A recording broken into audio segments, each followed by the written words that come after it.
ఏపీలో పర్యావరణ పరిరక్షణ ప్రజా ఆరోగ్యం దిశగా సీఎం చంద్రబాబు కీలక నిర్ణయాలు తీసుకున్నారు. ముఖ్యంగా నగరాలను ప్లాస్టిక్ రహితంగా మార్చేందుకు గట్టి చర్యలు చేపట్టాలని అధికారులను ఆదేశించారు. ఈ ఏడాది అక్టోబర్ 2వ తేదీ నాటికి విశాఖపట్నం, విజయవాడ, తిరుపతి, రాజమండ్రి నగరాలతో పాటు మరో 17 కార్పొరేషన్లలో సింగిల్ యూజ్ ప్లాస్టిక్ను పూర్తిగా నిషేధించాలని స్పష్టం చేశారు. ప్లాస్టిక్ సంచులకు బదులుగా గుడ్డ సంచుల వినియోగాన్ని విరివిగా ప్రోత్సహించాలని సూచించారు.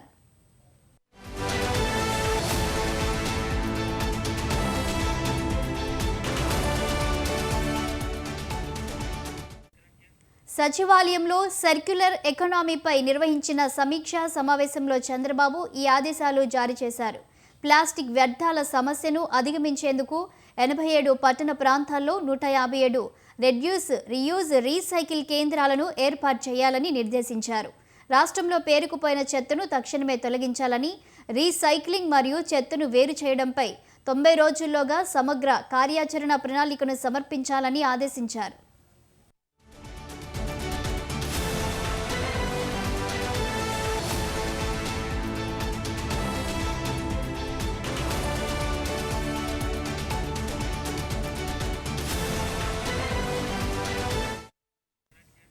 వ్యర్థాల నిర్వహణలో అత్యుత్తమ పనితీరు కనబరిచిన వారికి ప్రోత్సాహకంగా వచ్చే ఏడాది అక్టోబర్ 2 నుంచి స్వచ్ఛత అవార్డులను అందించాలని చంద్రబాబు సూచించారు.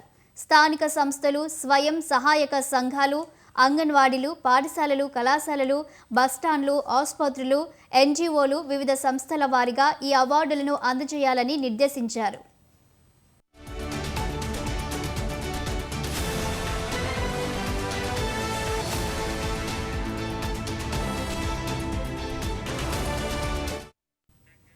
రాష్ట్రంలో వ్యర్థాల నిర్వహణ వ్యవస్థను బలోపేతం చేసేందుకు వ్యర్థాల నుంచి సంపద సృష్టించే లక్ష్యంతో 2 నెలల్లోగా సర్క్యులర్ ఎకానమీకి సంబంధించిన తుది పాలసీని తీసుకురావాలని ముఖ్యమంత్రి అధికారులకు స్పష్టం చేశారు. ఇందులో భాగంగా ఏడాదిలోగా రాష్ట్రంలోని 3 ప్రాంతాల్లో సర్క్యులర్ ఎకానమీ పార్కులను ఏర్పాటు చేయాలని లక్ష్యంగా నిర్దేశించారు. మొదటి దశలో విశాఖపట్నంలో 400 ఎకరాల్లో ఏర్పాటు చేయనున్న పార్కును అంతర్జాతీయ ప్రమాణాలతో నిర్మించాలని, ఇందుకు గాను వివిధ దేశాల్లోని విజయవంతమైన పార్కులను అధ్యయనం చేయాలని సూచించారు. ఈ పార్కుల ద్వారా రాష్ట్రానికి భారీగా పెట్టుబడులు ఆకర్షించేలా చూడాలన్నారు. వేస్ట్ టు ఎనర్జీ ప్లాంట్లలో ఆధునిక యంత్రాల వినియోగాన్ని పెంచాలని కూడా దిశానిర్దేశం చేశారు.